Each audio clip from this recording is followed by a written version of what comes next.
Welcome back to AMC Jedi Council. I'm Kristian Harloff, a.k.a. Darth Harloff, and we have a very fun council today. First, sitting down, you know him, you kind of like him. It is Mark II, D2, Mark Ellis. What's up, dude? You know me, you tolerate me. I'm really excited about today's show because our guest, he does one of my favorite podcasts on Earth. Why don't you go ahead and introduce him? I am going to, and he actually really enjoyed it as well. He's a co-host on Far, Far Away, but he's a co-host on the Top 10 show, which I actually listen to all the time. It is Rocha, John Rocha. What's up, man? How's it going? How's it going, man? I'm happy to be here. Nice to finally have you on. Yeah. I've been looking forward to it. So this is how the show works if you're brand new to it. We just break down everything in the world of Star Wars, and it really is everything that links back. We'll get to a part where we'll cover books and video games and comics and all that stuff, but the first segment, what we get into here, is all about the Star Wars movie news.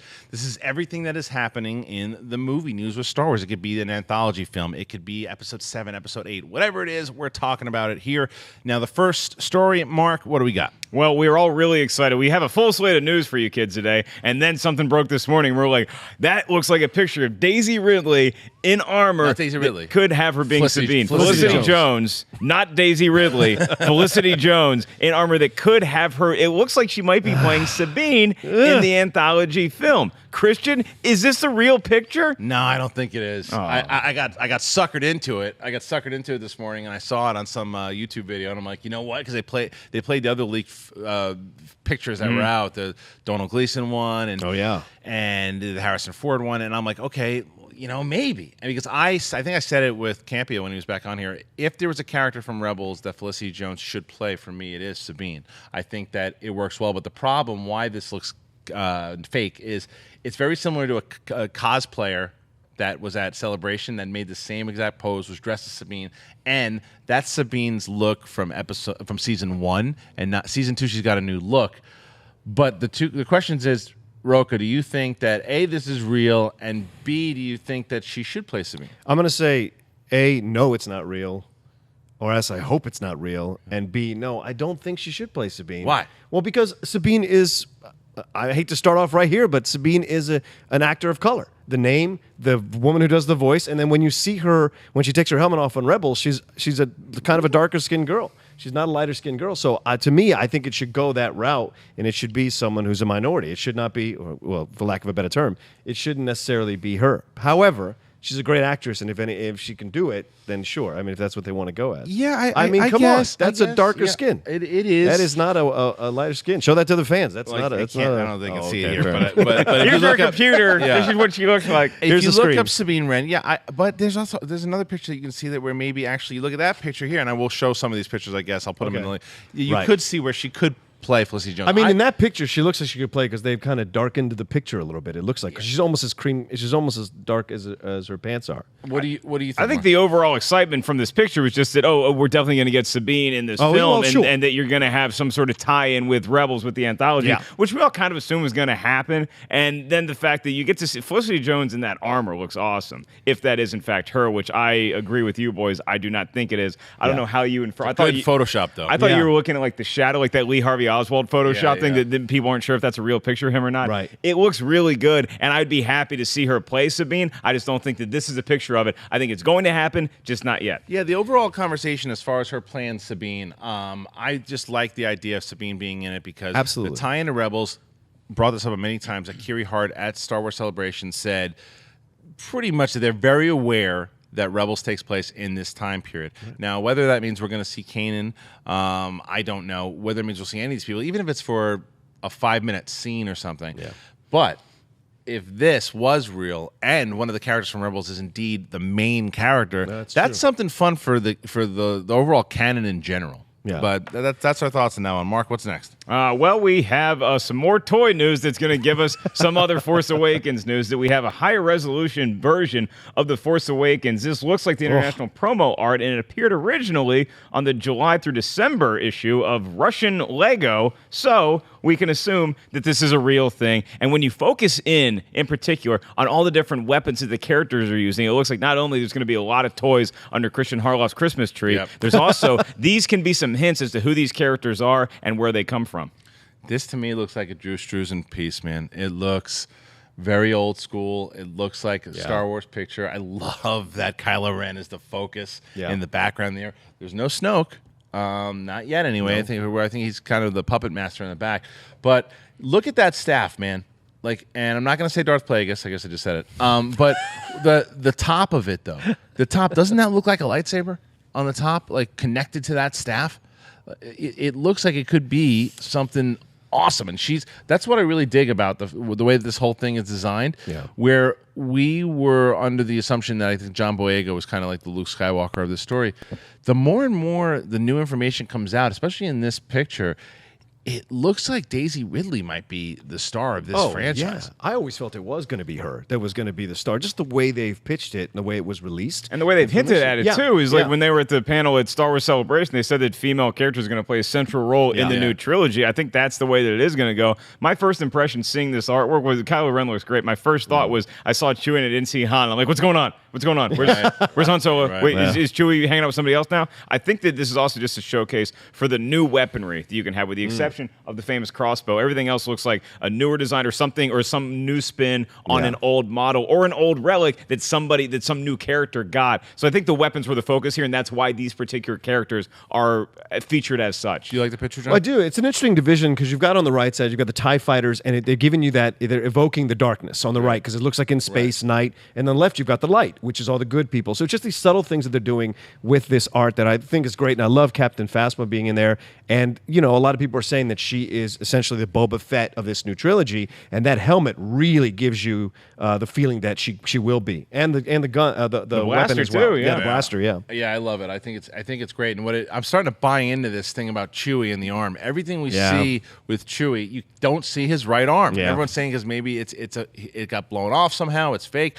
Maybe we're gonna find out in one of the canon material what happened to him, but you don't see it there again. He's just kind of resting it on that left arm. So, and it's interesting that they only chose Chewie from the original trilogy that they're bringing back to put in this. Like you don't have Han, you don't have Leia, you don't have Luke. It's just Chewie. Chewie represents the old school. That's true. Yeah. I know, not even the droids. That's interesting. Yeah. All right, Mark, what's next? The droids don't carry weapons, as far as we know, except for R2, that hidden lightsaber compartment. Totally different story. Let's move on to this story about Ewan McGregor and would he be up for coming back for more Star Wars movies. Now, regardless of what you think of the prequels, I think we can all agree that Ewan McGregor is one of the highlights. He's one of the real good actors that actually gave good performances in the prequels, and he's quoted as saying that he'd be happy to do this story from episodes 3, where I finish up, and Alec Guinness starts. So, Ewan McGregor possibly coming back as Obi-Wan Kenobi. Kristian, you intrigued?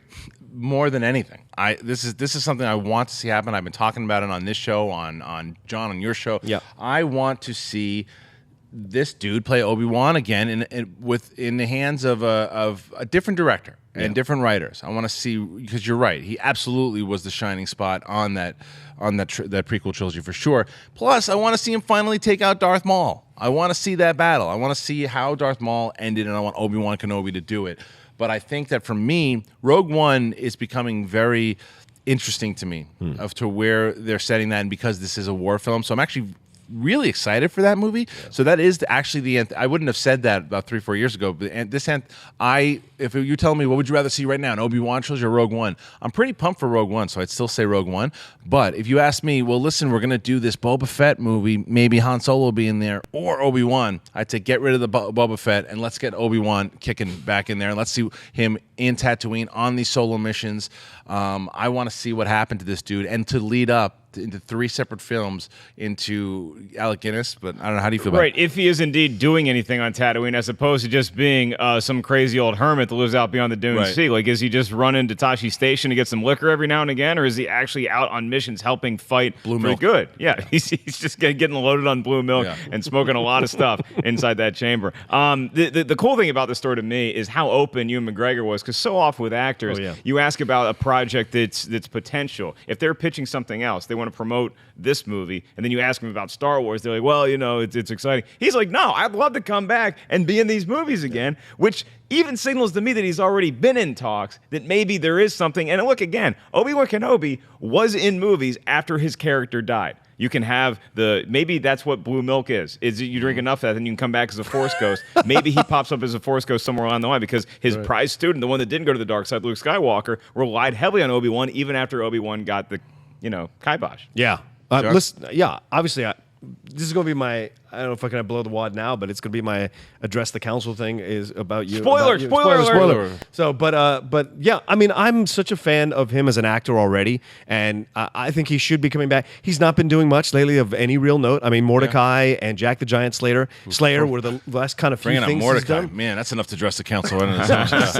Like those things, so you let him know. Like it lets you know that he's ready to come back. Yeah. It's time for him to come back. He deserves to be recognized. He deserves to be in a situation where you're going to see his talents like really shine. And why not? And we want him back. I've talked to no one in the Star Wars fandom who doesn't want Ewan back. It was like, oh no, let's see Hayden or let's see that. Like, no, it's Ewan McGregor. It's Ewan. And he's the one guy that if you're going to cast Obi-Wan Kenobi again, you got to bring. I mean, he's the perfect age at this point to do it. He really is. He really is. And if I'm him as an actor who's a really good actor, if you haven't seen The Impossible, he shines in that movie, man. And if I'm him, and being that he is a Star Wars fan, and knowing that, look at who's circling these Star Wars movies and who they're going after as far as not only acting talent, but as far as directors go. And you go, well, as an actor, you're going, they're going to probably put somebody really good, someone I want to work with, and I get to actually do something different with this character now. It looks like they're using the practical effects more, and they're doing locations, and he gets to be part of kind of maybe what he originally thought he was going to be part of when he did the prequels. So I understand why he would want to, and I want him to come back. All right. All right. We all agree. This is a very happy council so far today. So far. I think we'll stay happy for this next story because Greg Grunberg is continuing to talk. Loose lips, sink flapping his ship. gums. He's best buddies with J.J. Abrams. He's got some sort of role in Star Wars Episode 7, The Force Awakens. Kristian thinks he's playing Porkins Jr. We're not sure about that yet. And he talked to Entertainment Weekly, and in an interview, he gave away a little bit more, just slight tidbits. He said that he's not going to give away anything big, but it's pretty exciting when you're on set and the camera is panning from C-3PO to R2-D2 to Han Solo and then to you. So it sounds like he's going to be in a scene with the iconic droids and the best smuggler in the galaxy. He also went on to say that practical effects are just as important, if not more so, than special effects in this new trilogy. So, Kristian, should this guy keep talking and giving us little nuggets, or should he just shut up? It wasn't even that. He said some more, too, about basically that how they're going down the family route, and it's all about family. But this is the thing that he said to me, and Star Wars 7 News really pointed this out, too, and I'll credit to them. This is a quote from him. Disney is so brilliant to have done what they did with all the other films they're doing now on individual characters, really squeezing this franchise in a really good, creative way. That hasn't been confirmed. Nope. We've certainly talked about it, and we just did in the last segment, but no one at Disney has said that they're doing a movie on individual characters. Now, whether or not he's just saying it because he's reading all the stuff too and hearing all the reports, that's one thing. However, this is J.J. Abrams' boy. Yeah. He has privy to some pretty good information that we don't, but I don't know if he's going to after all these interviews. But as far as what he's saying with being involved, I think that is what we talked about last week with Jermaine, is that he's going to be one of these rebel pilots. Whether or not he's I would love if he's related to Porkins. I think that'd be amazing. I'd hate if he was related to Porkins. Why? We don't need it. Why not? It's the movie's good enough. You don't need to relate him to Porkins. It's fine. I'm not saying that heavy people can't have a role in Star Wars, but Porkins was just like you don't need to. What's his name going to be? Bob Porkins. You're like, oh, I flew with your old man. No. He works on a briefcase. It's such useless dialogue that we would not need. I don't want to waste anything. But you don't have to say it. It just says it like on his jacket. Okay, fine. Porky. Anyway, so to get all these facts from him is interesting. But do you think he should shut his mouth, John, or is he giving away really nothing? I don't think he's giving away anything they don't want him to give away. J.J. Abrams is his best friend since kindergarten, so he wouldn't be screwing him over right off the bat. Like, hey, I'm just gonna be irresponsible with my mouth. Right. And he's been on a number of projects with J.J., so I don't think he'd be like saying anything they don't want him to say. I think he's doing exactly what he's supposed to be doing, which is dropping little nuggets, making us go insane, having geekasms all over the place about Star Wars. And so nothing he's saying, I think, is not out of the realm. He's just saying it's great what Disney's doing. He's not saying what characters. He's not saying how they're going to and when they're going to drop these movies. He's saying this is their mindset. And there's nothing wrong with saying that. I want to agree with you 100%, and I only agree with you 80%, because the other part of me says, yeah, they've been buddies since kindergarten. Everybody has that friend that you've just been boys with for so long. Yeah, you got to invite him to your wedding, even though you know your wife and her whole family hates him. Yeah, but you don't make him your groomsman. That's true. That's what I'm saying. True. You don't put him in Star Wars. Yeah, you don't make him your best man. But he's in Star Wars, so I tend to agree with you. You for put the him in most part. Super 8. You don't put him in Star Wars. I think this dude as the truck driver. He's a patsy, for lack of a better word. That's not an insult. That's just saying that's like okay. This is the guy. We're going to put him out there, and he's going to say some stuff and is going to get all of us excited. Yeah. So in between those huge, Comic-Con or WonderCon or D23 or new trailer kind of events that happen, he's just that little thread that's connecting it. Like when there's a lull period in Star Wars, it's like, hey, go talk about how you got to be in a scene with Han Solo and get everybody talking for a week. I think it was Jermaine, or remember you last week that said I think he'll serve like a Wedge Antilles type of role. Yeah, that's what it seems like to me. You can see that, and I hope that's what he does, joking about Porkins or whatnot. That's what I think Wedge more than Porkins. I do too. But but if you have him here and he's going to have, and it looks like he's probably going to be best buddies with Oscar Isaac, which will be fun. And so he's going to be best buddies with a Twinkie. All right. What? Thinner guys always do this. They got the metabolism. They can eat whatever. But us bigger dudes, I was a fat kid, so I used to be Porkins. I remember Fat Ellis. Yes. All right. I'm going back in the archive. Moving on, Porkins. Let's go. Now everybody's Googling Fat Ellis. Well, coming on the heels of that concept art that we saw in the first story we talked about, now this looks like it might be the...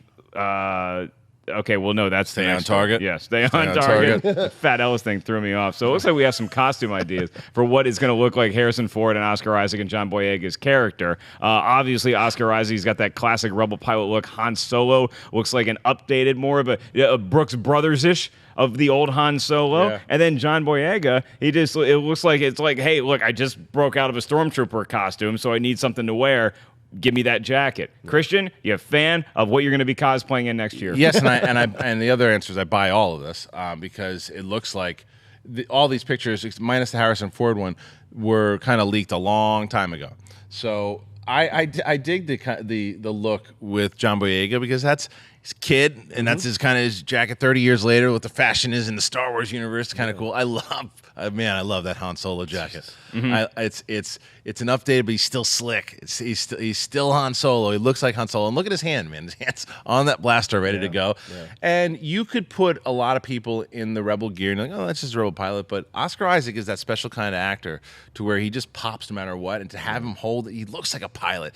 The two shots that we've seen in both of the teasers with him commanding those X-wings. Man, I'm digging the look here. But Rocha, what do you think? Oh my God, I'm so in love with all three of these things because they have great distinct styles and they do fit what they've been talking about, which is the Rebels are going to have more earthier tones and the Empire is going to be more silver, more black, more very sleek and dark.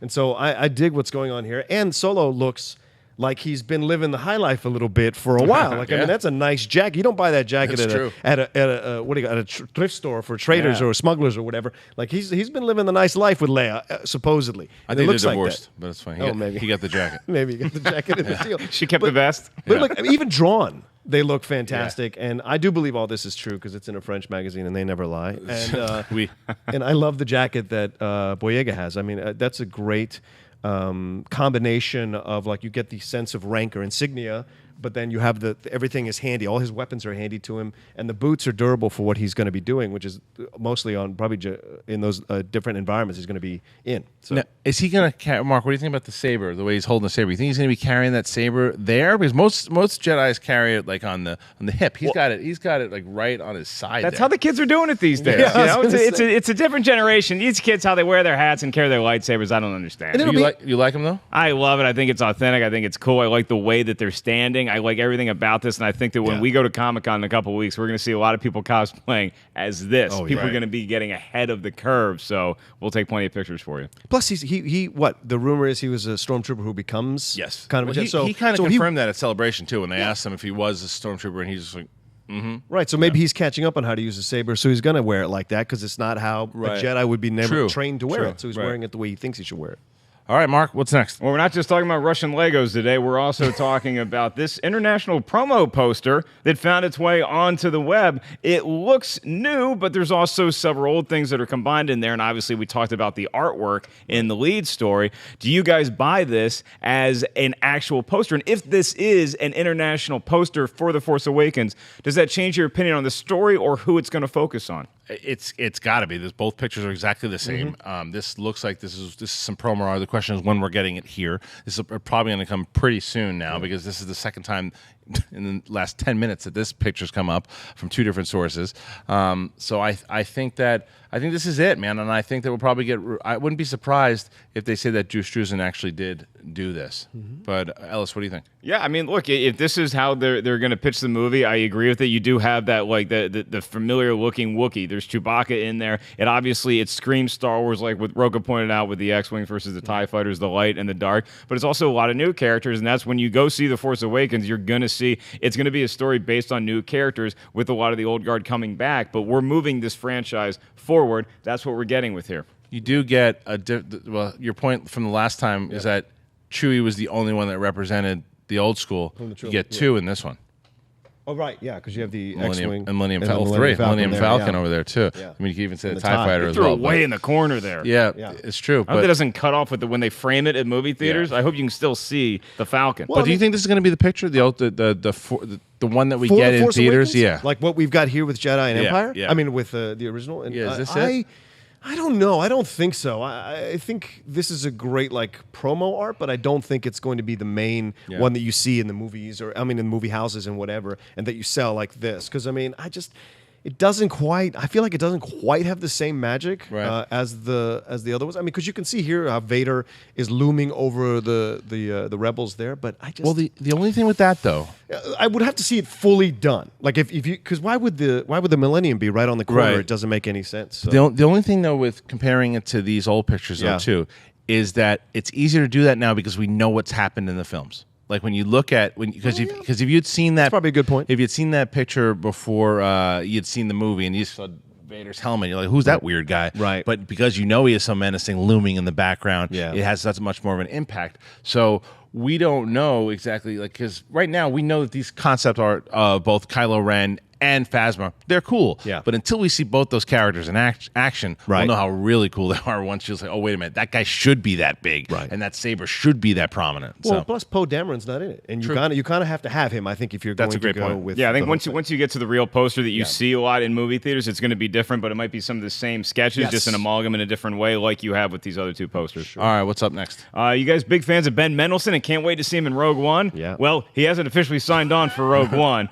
He's been rumored to play the lead role in the Star Wars anthology film forever. There was some chatter between them, but we don't know that he's been signed on yet. Kristian, does this make you nervous? Is this the way movies work? He's on. No, because he can't. He's definitely signed on. I think he's signed. The thing is, and I think we talked about this on Far, Far Away, is that this is because of Mission Impossible Rogue Nation.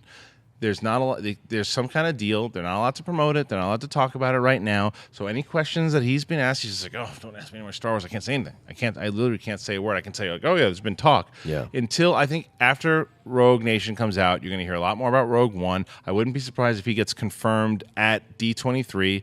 There's going to be a lot of Rogue One stuff at D23. Bring him on stage. Yeah, and he's great. He's been rumored for a reason. It's because he's in the movie. And I think that he's going to want to be playing. One of the reasons he's rumored to be in Rogue One is because he is, in fact, in Rogue One. He's in it, and he's been rumored by so many different credible sources. He's in the movie. He just can't say anything, and he can't promote it. So and we'll see him in the Empire for sure.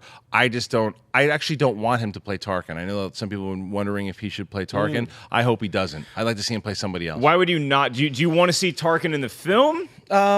If you do get Tarkin, I think you should get the guy even that popped in there in Episode 3, looked kind of like him. But I don't necessarily know if you need Tarkin in this one. I think we get him in the forefront in Episode 4 when he really shows up and plays. I don't want to see the Rebels' best Tarkin again because it starts to diminish how powerful he is. He's doing a really great job right now in being menacing in Rebels. Let him stay that way. Let him be off scene. You can mention him. Yeah. I think you should, but I think this dude should be your antagonist and a new one. But it's not like we don't already know that Tarkin got bested. It's not like it's a new story. You want to keep seeing him get, because you know that the Rebels or whoever's going on this mission eventually do get the Death Star plans. Yeah. I don't want it to happen under Tarkin's watch again, because it's like, why is the Emperor letting this guy? Okay, so Tarkin was the one that was in charge of this mission. okay, not only did he let the plans get stolen, now I'm going to let him sit on the Death Star and command it. It's like, then you're questioning Palpatine's decision making. Well, also Palpatine couldn't exactly ground him for letting that ventilation shaft stay open because he was exploded in it. So I mean, and again, that's why the Empire, Darth Vader, in that opening scene when we see him in A New Hope, is very upset, and he really wants those plans back. So somebody's yanking on his leash. Maybe it's Tarkin. Maybe I think you're going to get a lot of Tarkin in this. I don't know if he's going to be the main bad guy we're going against. There's obviously going to be other Imperial forces at work. Vader's going to be in it. Vader could be Gotta in it. be in it. Mendelsohn will not be playing Darth Vader, I'll tell you that much. He's a little too frail.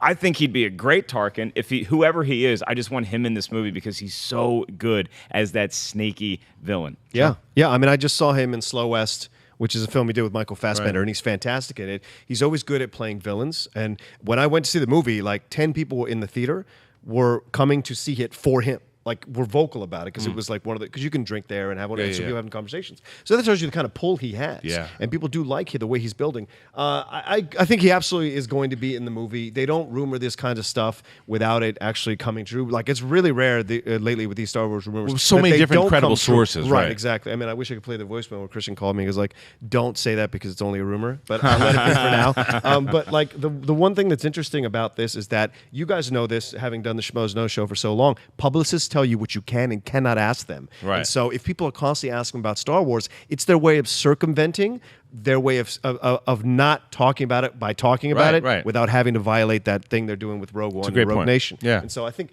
he's in it. I think he's dropping like Grunberg. He's dropping these little hints, these little seeds, but he's not necessarily confirming just yet. We only have one confirmed person in Rogue One right now, and that's Felicity Jones. Forrest Whitaker, very heavily rumored. Same thing.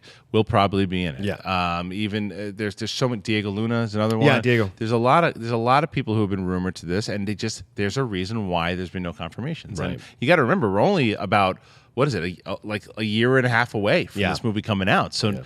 At this point, I think the cast was already revealed for The Force Awakens. I believe so. It was around the same that 18-month magic period. And Rogue Nation comes out the 27th of July. So 28th of July, you might get a lot of cool casting info. Well, but it makes sense though if they even held that, because it's not too. I think D23, which is Disney's expo, is like a few weeks later. Yeah. So is it really going to hurt to wait like another 2 weeks and then the whole cast? Disney's going to go big at D23 with Marvel and especially Star Wars in their anthology, and I wouldn't be surprised if there's some more announcements about future anthology movies. So, and I think Ben Mendelsohn will probably be there. Yeah, especially if they're not going to be at Comic-Con. If they're going to be a presence at Comic-Con. Star Wars will be, though. Right. But I mean, like, the other stuff that we talk about, Rogue Nation and Marvel, all that kind of jazz, they're totally going to blow their wad at D23. That's kind of what they want to do. Yeah. So, can you say that on this show? Rogue One panel. But first, Disney's Bears.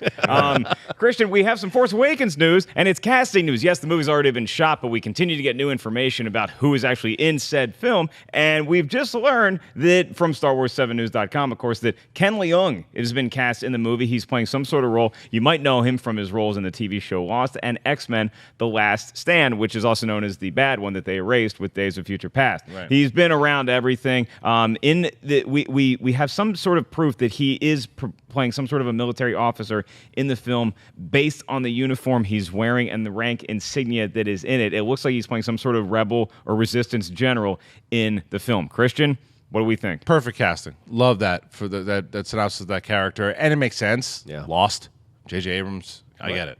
And he's great. I liked him in Lost, and he could play. Yeah, he's kind of a bad dude in Lost, right? He's kind of ish. He did good things. He did bad things, but he plays that. He's on the edge, and we don't know. Don't just assume that the Resistance are the good guys in this movie. I don't think everything's going to be as black and white as everyone thinks. It might be like, there was the Empire and then there was the Rebellion, the good guys and the bad guys. I don't know if that's the case, but just from that first trailer that we got of the darkness and the light, and it just seems to me that it's not going to be that clear. So a guy like this who might be fighting for the Resistance with a bit of an attitude. I like this casting. I think he's great, and it makes a lot of sense. But Rocha, what do you think? Yeah, absolutely. I've always been a fan of Tony. I've seen him in a number of things. He was the bad guy in Rush Hour. He does a really good job of vacillating between good and bad. And like you said in Lost, he played somewhere in the middle. And he has these amazing eyes that when you see as an actor, you're like, okay, I can see the levels that this guy's playing and the depth that he's going for in certain roles. That he like. And like you said, I think it's really possible that they pick these kinds of actors because there's going to be It's not going to be black and white. It's not going to be straightforward. And I think that's perfect because our society now appreciates films that are more complex, have different agendas, people operating with different agendas, because we're just more advanced in that kind of approach to whatever we do, our fantasy, sci-fi, comic books. It can't be a coincidence that since The Dark Knight Returns, we have, as a society, gone into exploring more of the depths and the levels and complexities that goes on. So why not have actors that do that and can convey that? And Mendelsohn is a great example, so why not Tony? And it's good stuff. Well, look, and we also see John Boyega in the trailer is in a stormtrooper costume, so maybe not all is as it appears when you just see one shot of somebody wearing a uniform. This dude, he has lines that he has, and I primarily know him from Lost, is he's got a very dry wit about him, too. So he might be able to add a little bit of comic relief, a little bit of that, like, are we really doing this? We're really going up against these guys, and this looks scary and all that stuff. Like, you're just going into or don't be a wuss. Let's do it. Right. Something like he might be the logical guy back at base to Poe Dameron's who's going out on these missions. So I'm all for it. All right. That's it. That's the stories for Star Wars movie news. Now, our next segment, if you've been watching the show for a while, you'll know it. If not, it's simply called What's the Deal with Canon? It's everything happening in the world of Star Wars. Now, this is everything from the comic books to the video games to the novels that ultimately ties back into the movies one way or another. Mark, what's the first one up with canon today? Well, Kristian, the words on everybody's lips is Siege of Lothal, and I just have one question for you. What do you got? What the hell is the Siege of Lothal? Tell us about it. Oh, well, Siege of Lothal, by the way, it is the Season 2 Rebels premiere, which is pretty much a 45, 50-minute episode that aired this Saturday. The full season doesn't air until September. Now, one of the things that you guys should know is that for the next 5 minutes, we're going to probably do a couple spoilers here. So if you haven't watched it, I would say check about 5 or 6 minutes or so, and then I'll be wary on it, and then come back. So I don't want to spoil it for anybody, but we're going to talk about it. It was awesome. We talked about Mark and We've been waiting to talk about this, so we've earned doing this spoiler review that's what it was. because we saw this at Star Wars Celebration, and it blew our minds. It was so much fun to watch. This is Vader. I mean, this is Vader in full force. It is Vader in his prime. It takes place probably 3 or 4 years before we first see him in Episode 4. This was the Vader we always wanted to see in the movies. Like, if they were going to do a prequel series, we were hoping to see this version of him. You finally get him. He's ruthless. You see why. He's cunning, and he's powerful. It's, and Campia said it when I walked into him at Celebration, and he had said, well, if these two guys put up a fight against him, I don't know if I'm going to be able to buy that. And I remember I had just seen it, and I'm like, don't worry, they don't. And then he saw it. He loved it, too. And look at that. Yeah. It's just, that picture is more or less like, get out of my way. Right. I'm going to throw your face into a crate, and then I'm going to chop your friend's head off. And he almost did it. Yep. I love this episode. I thought that look how scared Ezra is in that picture. It's amazing. Looks like Hurricane Peter McNeely going against Tyson. He really does. And it's just James Earl Jones, by the way. Coming back to voice Vader. You got Sam Witwer doing the Emperor. I loved every bit of this episode. But, John, I know you're a big fan of this one, too. Oh, yeah, absolutely. And to go on with what you just finished saying, and Billy Dee coming back as Lando. Right. So it was just great stuff to see these characters come back and work believably within the constructs of Rebels that they'd already set up. And the fact that you got this, I love the line that Kanan has when they're on the ship after they finish fighting Vader, and Ezra's like, what was that? And Kanan said, that's something, was that an Inquisitor? And Kanan said, no, that was something worse, which echoes back to the season finale where the Inquisitor said, when he threw himself to his death, there's something worse than death. And this is what he was talking about. And the fact that, look at Vader, he's like one-handed. Yeah. My boy's got like Jimmy Connor's backhand, two-hand trying to swing at him, and he can't do it, right? And yeah, you're right. Ezra looks scared out of his mind. But I thought what was fascinating was that they're just saying, look, thanks for coming with us on this ride. Now we're paying it off for you as fans. Like, we're going darker, we're going heavier. This is the Star Wars you knew. Right, exactly. And with a Vader that you can trust and love and like because of the fascination with him that has been since the original trilogy, and also with the comic book. It's like these two are working in tandem, which is what they're trying to do with these characters across all media. Disney with the canon is like, this is all calculated. This is all calculated. The story group's doing a phenomenal job of it. They really are. But, Mark, what was your favorite moment from Siege of Lothal? Just the overall fact that it delivered on the promise of what I wanted Rebels to be. Is like Rocha said, when I started watching Rebels, I wanted to stand on its own with characters that I personally hadn't met before, and so I wanted to enjoy them. And then once you get established with them and they can stand on their own 2 feet, then you incorporate characters that we know that are also in this universe. Seeing Darth Vader like that again, that's the Darth Vader that I wanted to see in Revenge of the Sith. That wasn't the no, where's Padme? I missed my dead wife. That was a guy who was on the warpath. Yeah. Watching that battle was great, but I also like the lighter moments in this episode where it brought back some of that classic Star Wars humor, particularly with Ezra trying to use his force powers a little bit, overreaching his grasp, and Kanan is just kind of showing him, he's like, no, I'm still the master. Between the two of us, I'm still the guy with the force powers. That was a good moment. My favorite moment, though, has to be the realization from Ahsoka Tano that that's Vader. I mean, that's Anakin Skywalker. And he's just like, the apprentice lives. And the questions people are asking, does she know? Yes, she knows. Yeah. She knows it's him. She doesn't want to say anything, I think, because of very similar to what Obi-Wan told Luke in episode 4 when he's just like, do you know how my father died? And Obi-Wan's like, well, I'm going to spin this. All right. From a certain point of view. Right. So and that's pretty much, I think, what Ahsoka's doing, because she doesn't want to make Kanan or Ezra, especially Kanan, you tell Kanan that that's Anakin Skywalker, like one of his heroes, I'm sure, and you crush his morale like that. But what I also like is Kanan was very similar. Go back to the story group and how it ties into the novels and the comics. This was the Kanan that I read about in New Dawn. In season 1 of Rebels, he was more conformed now, and he was used to working in a team. This was the Kanan that was fighting it and wanted to be on his own again and wanted to be out. And now it's his friends that were like, no, we like fighting with these dudes. So he's struggling with that, and I like the conflict. Yeah, well, it's like any good TV show, right? Once you lay the groundwork in that first season for the characters and they connect with the fans, then you can take them on their journeys. You can have them have different points of views on things. And like this, like he said, like, Hera pushed him up against the wall, and she's like, you can't do this again. Like, you've got to respect the military. You've got to respect what we're doing here, because it's a bigger issue than your pride or your ego. And I think that's what's fascinating about this, is it's starting to explore more mature things, more adult themes, more things that occur. Once again, what we talked about earlier, the complexity within the universe, people's different agendas. And I think that comes through here. And for me, this episode was maybe the best Hera episode we've seen as well. I think so too. They were able to really highlight her in this. She's starting to show shades of her father. Yeah. And it's time. Yeah, Champ Sudala, who has basically started the whole rebellion, and you see that. But all right, here's a question for you guys: will anyone die in season 2?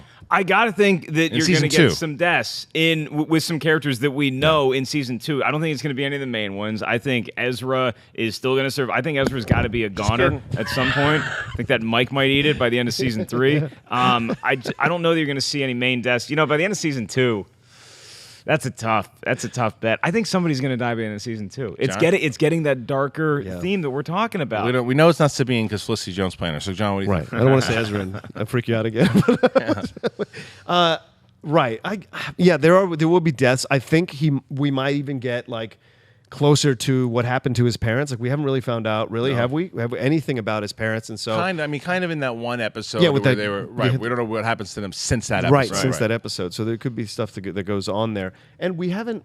I mean, I hesitate to think any of the main characters would die. I mean, Zeb seems the most logical is probably choice, the most logical. I don't think he's going to die either, No. but I think if someone's going to die, it's probably going to be Zeb. Right. Yeah. It might be a Jon Snow death where you don't know for sure if he's dead or not. That's what I hope they don't, but it makes sense that they would do a cliffhanger where somebody looks like they're dead, or like that's the last thing you see, and then you bring them back. And Patrick Duffy in the shower. You've seen Dallas, so I don't know. And I'd like to say they're probably going to have a billion voices cry out loud if they hadn't seen Game of Thrones. So be careful there. Oh right. Oh no. Spoiler. All right. This whole thing was a spoiler. Okay, now no more spoilers. We think. Yeah. Okay. Now, Season Lothal is done. It's over. If you have not watched it, you should. If you've never seen Rebels before, I would say start with that one, because you're going to want to go back and check it out to see what you've missed. Right. Now, Mark, what's up next? The official EA Star Wars Twitter account, which I need to follow immediately, posted a short clip showing out the first glimpse of the Battlefront gameplay on the PC. And it looks like this is a battle scene on some planet called Tatooine, if I'm not mistaken. Kristian, your take on what this looks like? I like this a lot. I like when Akbar came up and started talking, and it's cool. I mean, we know that the design of this entire game is going to be very, very realistic. There's not one planet I feel that's going to pop up and be like, oh, I don't feel like I'm in Star Wars. You're going to feel like you're in Star Wars the whole thing. It's just a matter of whether or not you're going to accept that this is not a story-driven game. This is a complete get in there, shoot it up, be part of the Star Wars universe, and this is another planet that makes me say, yeah, let me explore Tatooine. And I think that this also goes back to what we were talking about last week. You could probably see Episode 4 Luke pop up here, or whatever it is. It's just a matter. Any character can pop up there because it's just a layout for the game. But I like the way Tatooine's looking. But what do you think? It got me excited, much in the same way that when I saw the trailer and I saw the battle on Hoth, I was like, oh, I want to play this so bad. I want to play the Tatooine level too, because even something like Jakku, where it's like a whole new planet, the Tatooine, we know Tatooine, but we don't know that much when you think about it. It's an entire planet. Yeah, we know the Sarlacc pit, we know Tashi Station. Maybe you can be New Hope Luke, maybe you can be Luke in Return of the Jedi, coming back with his varsity jacket on. There's so many things you can do in this game, and it looks like they really took their time crafting these levels. And you're right, I love seeing Akbar again. Akbar is more than just it's the trap guy, okay? He's an admiral. You will respect him. Oh, I got in trouble for saying I was exhausted, and I said General Akbar on Movie Talk, and why would you do such a thing? Because he's gonna be a general in this game. That's why. I don't know about you anymore. A good cover. I don't know about myself. It's a good cover. Hour and a half of sleep.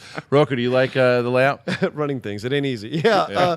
No, I do. I absolutely love it. I've watched the trailer maybe 10, 12 times, just trying to just put all of that into my head, like all the topography, all the different characters that you can play, all the different weapons that are available to you, all the different scenarios you can jump into. And the fact when you read this stuff coming out that they had 2 separate maps for each planet, or so there's so much more to explore and so much more to do. And yes, Akbar, who doesn't get enough credit, who doesn't get enough face time. Yeah. He's not a general. He's an admiral. He earned it. Yeah, well, he's gonna be in Force Awakens, which I love. God, that's so awesome. Yeah. Okay, that's it for it's not too much canon stuff. Like I said, I did a review on Dark Disciple last week. If you want to check that out, that comes out July 7th. Working on getting Christy Golden on the show as well too, who wrote that novel. The no new comics. I think a lot of the new comics come out next week. We got hit with those 3 comics 2-3 weeks ago, so there's start to be a good wave soon. Then you're gonna get the Lando one. But once you get into September, that's when this show is gonna be slammed with canon. So this is Address the Council. We haven't done Address the Council in a couple of weeks. Address the council, pretty easy. We have one of the members on the council who will address the rest of the council members out there, you, the viewers, and it'll be any topic that this person wants to bring up. And when it's all done, we'll discuss it a little bit, and you guys will discuss it in the council in the comment section. John Rocha, Rocha Fed himself, is here to address the council. First time on the council, first time addressing it. The council is yours. Thank you. I appreciate that. My address to the council will be about Ewan McGregor, which we referenced earlier in this show. It's time to bring Ewan McGregor back to the Star Wars universe. We've gotten James Earl Jones as Vader, Billy Dee as Lando, and the big 3, obviously from the original trilogy, are going to show up in The Force Awakens, including Chewbacca. Most people who saw the trilogies first agreed that the prequels were not as good or lackluster or, straight up bad. But the one guy to survive the stink, for lack of a better word, of the prequels is Ewan McGregor as Obi-Wan Kenobi. He seemed to be the only one who could really speak Lucas's words and bring them to life. And even Harrison Ford has come out and said Lucas's dialogue is not the easiest thing to put in your mouth and bring to life with emotion that is believable. Of course, we had Ian McDermott, we had Frank Oz as Yoda, we had Christopher Lee as Dooku, who did a great job. But of the main cast, Ewan was the one that people loved and gravitated to. Now, if you actually like the prequels, and ever since I started doing Far, Far Away, there have been a number of people who've come up and told me that as children, they loved it, and they gravitate to the prequels over the original trilogy, then you should want Ewan McGregor to come back even more, because you loved it already, and you connected to him like we did, like we connected with Mark Hamill, we connected with Harrison Ford and Carrie Fisher. And we've seen Obi-Wan pop up for an all-too-brief moment in Rebels last season, but he was voiced by James Arnold Taylor, who also voiced him in the Clone Wars, and that guy is great. He does a great job with him, and as a voiceover artist myself, I don't want to lobby for him to not have work, but it'd be great to bring Ewan back, because you've brought all the original people back to do these voices of the characters you put in Rebels, so why not bring Ewan back as well? With the anthology films, the video games, and Star Wars Rebels, as I just mentioned, there's plenty of opportunity to get him in there. And with the amount of money this property has made, is going to make, and will make, don't tell me they don't have enough to afford Ewan to be on all these different forms of media. And the last time we saw him was, as I mentioned, in Mordecai, Jack the Giant Slayer. Yes, he was in The Impossible as well, and he was great in that, but not a lot of people saw those films, including The Impossible. And like I said, those movies didn't really tear up the box office, but he was great in them. So if you're going to tell me about how the prequels are canon, and they've said that very clearly, the prequels are canon no matter what your opinion is about them, then you need to bring people back from the prequels into this new Disney-controlled Star Wars canon. And I can't think of a better actor and character to start with than Ewan McGregor as Obi-Wan Kenobi.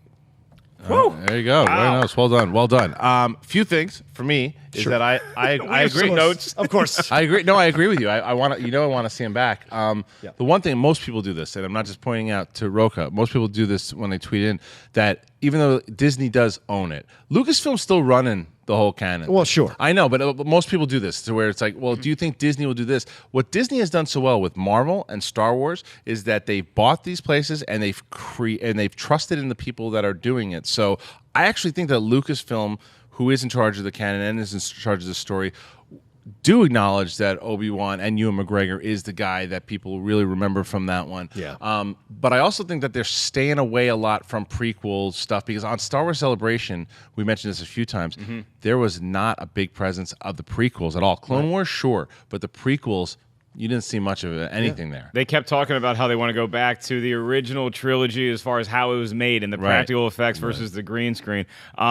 On a larger note, though, I like what you said about young fans who grew up watching the prequels first, and those are the films they really gravitated towards. And look, even for older fans like us, like that, we still invested years of our lives waiting in anticipation and seeing those prequels and debating about them afterwards. So I think that you should have somebody or multiple people from those films come back and reprise the roles. Plus, we have enough time of a time gap now to where even canon can pick and choose. We don't ever need to see Jar Jar again. We can see his bones. We don't ever need to see Jar Jar again. We don't maybe need to see Queen Amidala ever again, but the characters we really care about, we should be able to get to see them on screen again. But you know what? By putting Ewan McGregor in an anthology film, what it does, though, is it will do for movie fans what the Clone Wars did for us. Because if you watch the Clone Wars as a series, you start to appreciate the story that Lucas was telling overall, because you do see that development of Anakin Skywalker, and he's a fleshed out, fully developed character. Ewan McGregor, you see that relationship between Obi-Wan and Anakin in that story. In an anthology film, you get to see it in a movie. If you didn't watch the Clone Wars, and you're like, oh man, Ewan McGregor's, that Obi-Wan's coming back, but then now you see him in a different way, in a new light, this character that we do know is capable of playing him, it just furthers, it puts a nicer cleanse to both the prequels and ties it into this brand new universe, because the time period's not too far away from New Hope. Right. Well, I get your point, and your point is a good point. However, I feel like if you've got enough media that people are watching as Star Wars fans, that you can slowly introduce him instead of bringing him back all at once in the anthology. Yeah. Like he could come back and voice some episodes on Rebels. Why not? Right. I mean, don't tell me James Earl Jones is, like you can bring him back, but you can't bring back Ewan. And I think that's, and once again, I'm not trying to advocate that the gentleman who does his voice shouldn't have but it's great. It'd be great to bring that, and you get that vibe. And the thing is, I think anybody who's a Star Wars fan who listens to him or watches him play this part doesn't buy him as Kenobi. Oh, and really? You don't buy the voice actor as Kenobi? No, I think you do, but I think him, like when he comes, when you see him or you hear him, there's no way you don't buy him. Even if you didn't love the prequels, you still buy him as Kenobi. Right. Let me ask you boys something. I mean, look, these movies are great at being shrouded in secrecy, and you never know quite what's going to happen. Is there any chance we get a Force ghost or a voiceover played by Ewan McGregor in The Force Awakens? Wow. Is there any chance? I hope not. I don't want to see it. I don't want to see him appear in this one. What about Rogue? No. They're already throwing so many people in Rogue. No, because he's alive in Rogue. That's what I'm saying. Oh yeah, you mean bring to him have back? him? Well, because he didn't really appear. I mean, if he's just kind of on Tatooine, because he's totally a hermit, and he had no idea. He saw that message from Leia, and he's like, "Oh, I guess we got to do something." Like, I'm not sure. I think by that point he was in full hermit mode. Right. I don't want to. I think that if you're gonna have him, I don't know if Luke's still seeing ghosts in Episode 7. Well, I don't want to have a blanket statement, though, where it's like, no, I don't want to see him in there. I think that if the story works, and maybe when Luke is chilling on Skelly Michael Island off the coast of Ireland, and he's just like in a cave, and he's talking to R2 with his weird robotic hand, if that is Luke's hand, which I'm not sold it is, maybe he's communicating with fallen Jedi. Maybe you hear Frank Oz chime in. Maybe you hear Ewan McGregor chime in. Maybe I'm writing the worst Star Wars movie of all time right before our eyes. We don't know. That was a great address to council. John Rocha. Right, thank you. Now, make sure you guys comment. Do you want to see Ewan McGregor back, first of all? If you do, in what capacity? Do you want to see him in an anthology film? Would you like to see him in The Force Awakens? Or could he maybe even have a cameo in Rogue One? What say you guys? Comment. Let's have a discussion. That's what makes it fun. And by the way, click like on this video too. It helps the show a lot. All right, let's get to the part where you guys chime in, and that is tweeting. That's all you do. You just tweet it out a long time ago in a tweet far, far away. You guys have sent in hashtag AMC Jedi Council throughout the last couple of weeks. We pick them. We read them. Mark, what do you got? You got a whole host of Twitter questions from a variety of different parts around the galaxy. Let's go ahead and cue up the first one that is from Sapphire Pie. And I have a couple questions about how to pronounce a few of these. I'm going to try to read this, okay? Oh, boy. Sapphire Pie.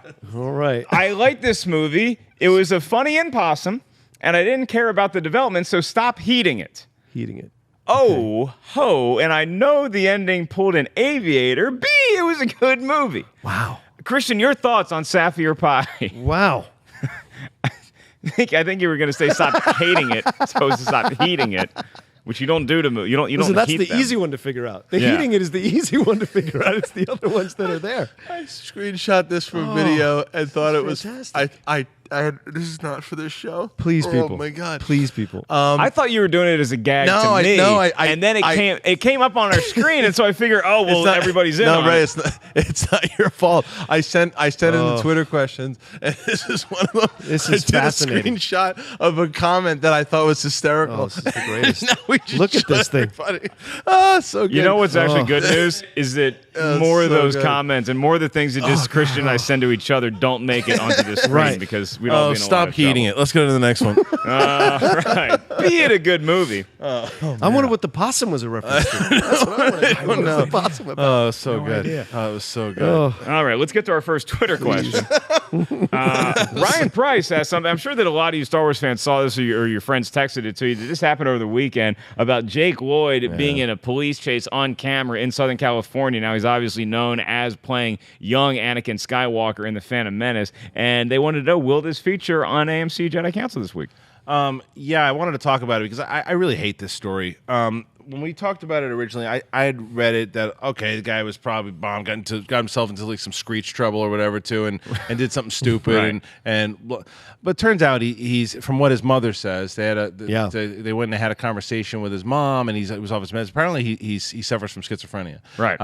And that's horrible. You don't want to. I know people who suffer from schizophrenia, and it's not an easy thing to go through, and my heart breaks for this kid. It really does, because this movie has plagued him throughout his life. It has not been an easy life for him, and especially not while going through this disease. So this is horrible. I hate this, and even though, and when I first heard, I didn't know about it. And I made a couple pod racing jokes like everyone else did, and I regret that I did, because I really feel bad for this guy. Yeah, I mean, I don't know about the schizophrenia diagnosis yet. I know that could be a real legitimate thing that he's got to deal with. It could also be something that the legal defense is trying to maneuver as to get him out of jail time. So I'm not sure about that. I just know that, Jake Lloyd has been through enough in his life. He's been bullied for a movie that was not his fault at all. He wasn't even bad in the film. He was a kid in the movie, which is what George Lucas cast. So if you want to hate on him for The Phantom Menace, it's completely inappropriate. It doesn't make any sense. Now, you also shouldn't be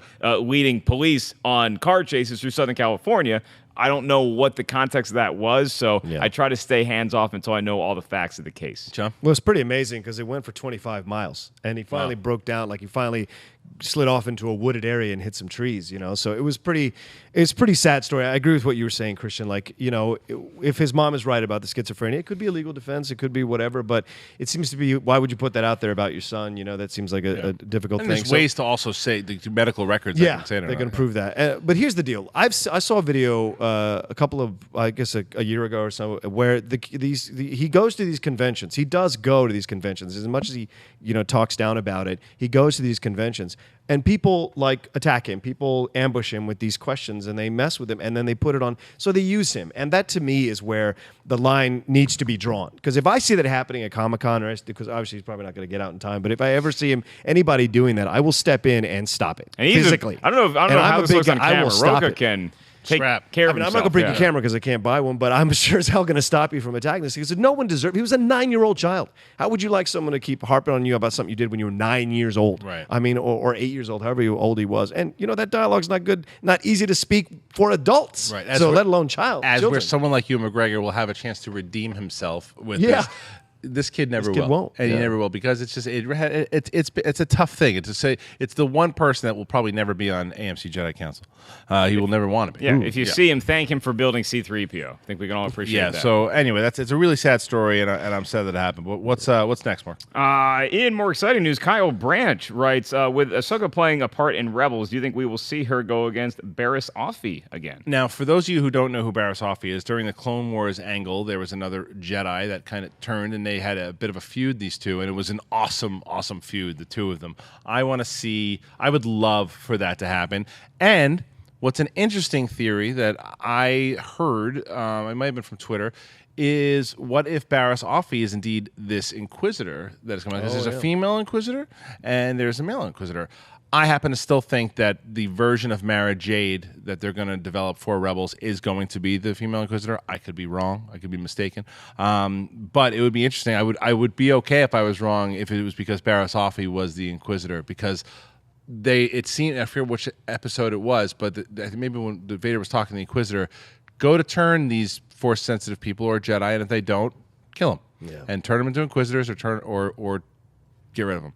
But I'd like to see Barriss Offee back. John, what about you? Oh, absolutely. I mean, if you're asking me, do I want to see Ahsoka Tano go toe-to-toe with somebody who's their match? Yeah, why not? Why wouldn't you want to see that? Right. If they develop the storyline correctly and make them connect in a way that they make sense for them to clash when they do, then yeah, why wouldn't you? I mean, that's such a great situation to see come up to life again, you know? Now, Mark, I know you didn't watch the Clone Wars, but no, I did not. Had you heard anything about Barriss at all? But even if you haven't, by hearing what we've been talking about, does it excite you at all to have her back? I have not heard anything about Barriss. I'll say this, is that we've had such an agreeable council so far that I'm going to say, hell no. In no universe do I want to see this go down. No, look, if you guys sign off on it, of course I do. It sounds like a formidable opponent. If she turns out to be one of the Inquisitors, yeah, let's do it. The only reason that I think that it might be tough for them to do, because I think that the angle that they're playing this year is Ahsoka versus Vader. Yeah. And I think that's ultimately, I think they're going to match up. Mm-hmm. By the way, we talked about deaths in Rebels. Ahsoka could go out this season. That's an interesting, by season 2. Yeah. Ahsoka might be the one that goes out. All right. She's not supposed to be a big part of it. I know, but that's what I'm saying. When her and Vader match up, because she ain't, I don't care how well she matches up with Vader in the beginning. He trained her, but yeah. Yeah, make sure you get rid of that lease on Alderaan. Oh, my. Quick. People What's go next? insane. David Stevens writes, are there any characters from Rebels that you'd like to see in the novels? For David Stevens, it would be Agent Kallus. Ooh, that's my pick, man. It's a great choice. Agent Kallus.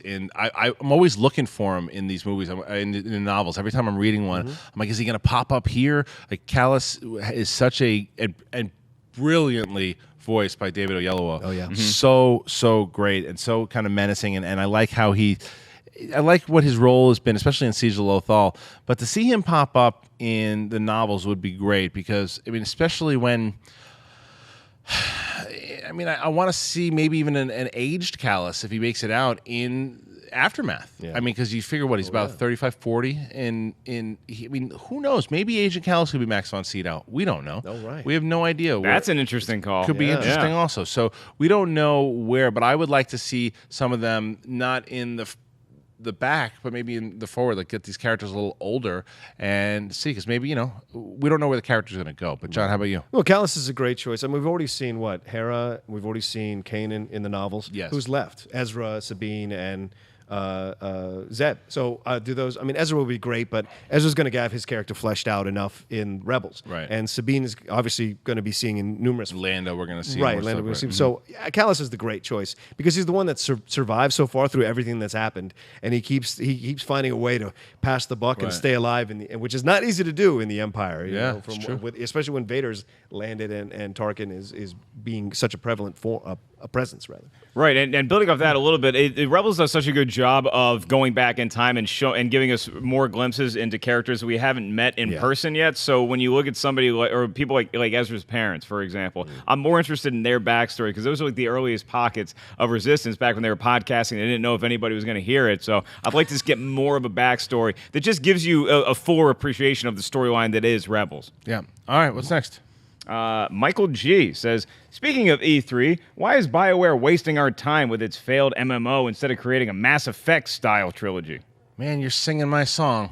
If it's not, especially after that great trailer that they put out there for the MMO, and it has nothing to do with the universe. I don't understand. it at all, I would kind of rather them do reboot of Knights of the Republic and make the Old Republic canon. But I think the answer to the question is they have plans for the overall Old Republic, and eventually, when the time is right, they're going to release it. Whatever this new anthology film is that they're going to do, the Trank one that is no longer Trank, whatever that is, there's a plan for that. There's a plan maybe for this Obi-Wan thing.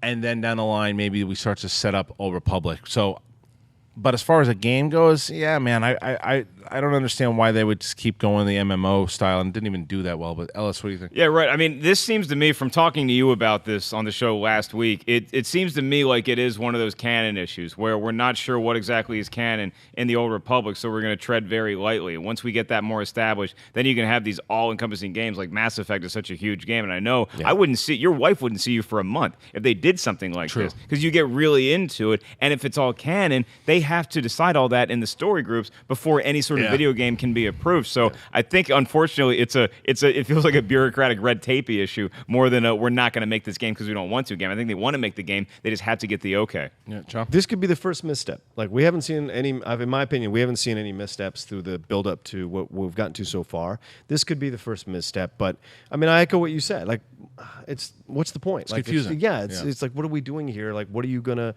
like, don't take us down this tangent and this path if you're not going to pay it off. Because like I've said numerous times on Far, Far Away, we as fans, since the prequels, suffer a PTSD about Star Wars. So you want to be very gentle with us as you lead us to The Force Awakens. Don't give us a reason to doubt, and I think this could. Great point. All right, last one. Forrest Smith writes, seems like each spin-off will be set in a separate era from the main episodes. Do you worry that this will confuse new viewers? I think it's a valid question, but I think that from the time we get to these movies and the setup and the publicity, this is where the marketing comes into play. And this is where whoever it is and the directors and the stars making sure in the publicity they do, making it very clear of when this takes place. Because this person's absolutely, Forrest Smith is absolutely right. You can confuse people if it's not handled the right way. Because if you start seeing Vader in some of the promos and the trailers, like, well, wait a minute, I thought Vader was dead. You got to know, you've really got to set it up to people knowing of what time period, because this is for all of the Star Wars anthology movies. Because we're going to jump in time all over the place. Because if we jump to, if it is an Obi-Wan movie or a Boba Fett movie or where it takes place, or if we go to Old Republic, you've got to be very clear and let everyone know this is the time period. But John, do you see it a different way? No, I mean, I actually don't think they're going to confuse anybody, because I mean, what's that rolling scroll for at the beginning of every film if it doesn't? You know what I'm saying? I mean, it's if not they going to still have it, right? Yeah, if you're going out getting popcorn, it's not our responsibility. You don't know where the hell you are in time. You got to be there at the beginning of the movie that lets you know what what's I missed. up. You missed about 3 paragraphs. They're really important. That really play what's happening. But I guess it is a possibility if people don't pay attention. But I mean, and the thing is, I think they're going to make it very, very easy to follow along with everything, because as much as we're of a certain age and we're big fans of it, they do want it to appeal to kids, because kids are the ones that are going to keep coming back. So there's got to be enough of a easy to understand situation that kids will come, even with the anthology films. They're going to want to come and watch it, or have their parents drag them to watch it. So you want to make it easy to follow and easy to understand when it's happening in the timeline. Yeah, they care about this content so much that they're going to be very cognizant of anything that could confuse or run into as far as timeline goes. I do like that they separate these movies somewhat, and I think that the more the next anthology film will get even farther away from the Skywalker trilogies that we know, because look, let's say that The Force Awakens, God forbid, isn't the greatest film of all time. You can still go to these standalones and get into that story. If you don't like the way The Force Awakens story is going, you get an entirely different storyline in Rogue One. That's going to be more of a hardcore battle film. We have no idea what the next anthology film or any of those after that is going to be. So it's good that there's some separation, and I think that as far as tying things back in, like if you see Darth Vader in Rogue One, it's going to be very clear that this is why this character or that character is or is not in this anthology flick. All right, that's it. That's the council this week. I'd like to thank the council on the panel. Obviously, first, Mark2D2, where can they find you? You can find me online at Twitter and Instagram at 5150. Ellis, Kristian, and I are seeing Ant-Man tomorrow night. Then I'll be at the Comedy Store. Try not to spoil it, so enjoy. Rocha Fett, where can the rest of the council find you? Well, like Ellis, on Twitter and Instagram, you can find me at The Rocha Says. That's ROCHA. It's my homage to The Rock. And also I host two podcasts, one on the Schmoes Know podcast network, thanks to these guys, called The Top 10 Show, and Far, Far Away with Tiffany Smith on Geek Nation. And we're going to be starting up a new one called Cast of Characters with Yuri Lowenthal on Geek Nation, where we interview people who do a lot of work in voiceover animation as the voiceover artists. So look for that. It's really great, by the way. If you don't watch, as movie fans, listen to the Top 10 Show. And like he was saying, it's youtube.com/schmoesnopodcast. Go there. It's a great list. They do a lot of great, whatever relating. This week you guys did top 10 R-rated comedies. Yeah, so Ted 2. It's great. Him and Matt knows. It's like my must-listen to podcast, and it should be yours too. And for me, Kristian Harloff at Kristian Harloff on Twitter and Instagram. And I'd like to say a couple words yesterday because I wasn't here yesterday, so I'd like to say a couple words as far as John Campea leaving. I want to say thank you to John for when I pitched him this show a year ago. Was always on board with it. Always got it. As a diehard Star Wars fan. Worked really well with John. I know as well as you guys do that whatever he's going to do, it's going to succeed. And I look forward to doing more stuff with him in the future. And for you guys out there, I'm sure that he appreciates, as we all do, all the support and love you give him for the AMC movie crew and Jedi Council. So keep on watching. We'll be here. May the Force be with you, you humps. Later.